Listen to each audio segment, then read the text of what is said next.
ወንድሞችና እህቶች እንዴት ሰነበታችሁ? የእግዚአብሔር ጸጋና ሰላም ይብዛላችሁ። ምን ያክል በጥናት የተረጋገጠ እንደሆነ ባላውቅም ብዙ ጊዜ ሲነገር እሰማለሁ። የአፍሪካ ክርስትና የማይል ያክል ሰፊ ነው፣ የኢንች ያክል ግን ጥልቀት አለው ይባላል። a mile wide and an inch deep ይሉታል። ስንዝር የምታክል ጥልቀት ነገር ግን ከኪሎ ሜትር በላይ የሆነ ስፋት ያለው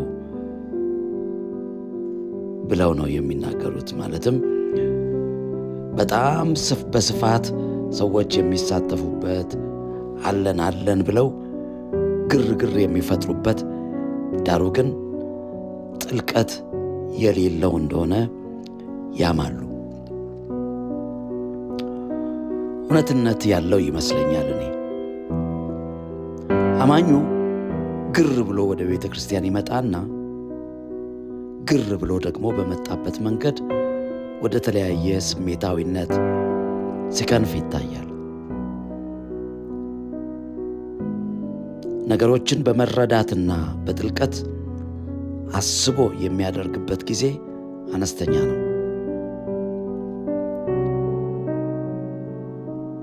ማሰላሰል፣ ማሰብ፣ መረዳት፣ ማረጋገጥ፣ መመርመር የሚባሉ ነገሮች እምብዛም አይታዩም።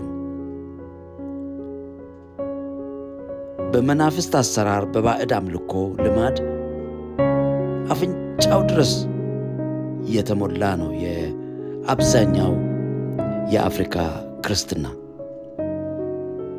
አንዳንድ ሰዎች ጌታ ኢየሱስን ተቀብየዋለሁ ይላሉ። መቀበላቸው ግን መድኃኒትነቱን ክሌም ከማድረግ ያለፈ ጌትነቱን የተረዱበት ሆኖ አናይም። ለገዢነቱ ሲገዙ፣ ለፈቃዱ ሲገዙ፣ አመራሩን ሲከተሉ፣ የመንፈሱን ሥርዓት ሲቀበሉ ጌታን በእርግጥም የሕይወታቸው ጌታ ሲያደርጉት አንመለከትም። አንድ ሰው የሞተለትን ጌታ ክርስቶስን ትቶ ሰውን ወይም የልቡን ሐሳብ በሕይወቱ ላይ የሚያነግስ ከሆነ ክርስትናው ጤንነቱ መፈተሽ አለበት። በየትኛውም በሌላ ክፍለ ዓለም ላይ እምብዛም የማናየው አሳፋሪ ድርጊትና ልምምድ በአፍሪካ አገራት ውስጥ ጎልቶ ይታያል። በመንፈስ ቅዱስ ስም ሰዎች በእግዚአብሔር ቤት ውስጥ ሲሸቃቅጡ መመልከት የተለመደ እየሆነ መጥቷል።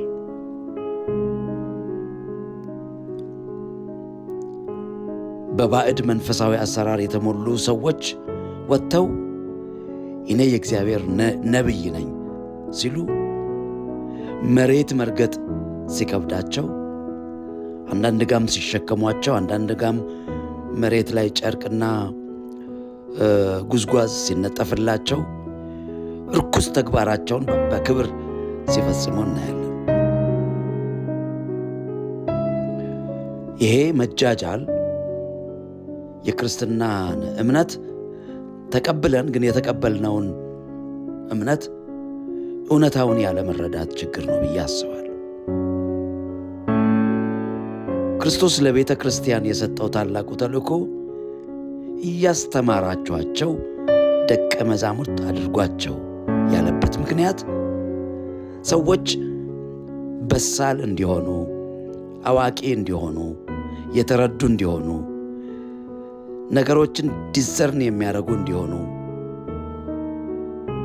በጥልቀት የሚያስቡ፣ የሚያውቁ፣ የሚገነዘቡ እንዲሆኑ፣ የሚከተሉትን ጌታ በውል የተረዱ እንዲሆኑ ለማድረግ ነው እያስተማራችኋቸው ደቀ መዛሙርት አድርጓቸው የሚለው። ቤተ ክርስቲያን ለዚህ ዋነኛ ተልእኮዋ ዋጋ ልትከፍል ይገባል። አስባበት፣ ጊዜ ሰጥታ፣ አቅም ተምና መስራት ይኖርባታል። ይህ ዘመን በጣም አወዛጋቢ የሆኑ ባዕድ አመለካከቶችና እይታዎች፣ ልምምዶች ቤተ ክርስቲያንን እያጥለቀለቁ የሚገኙበት ነው።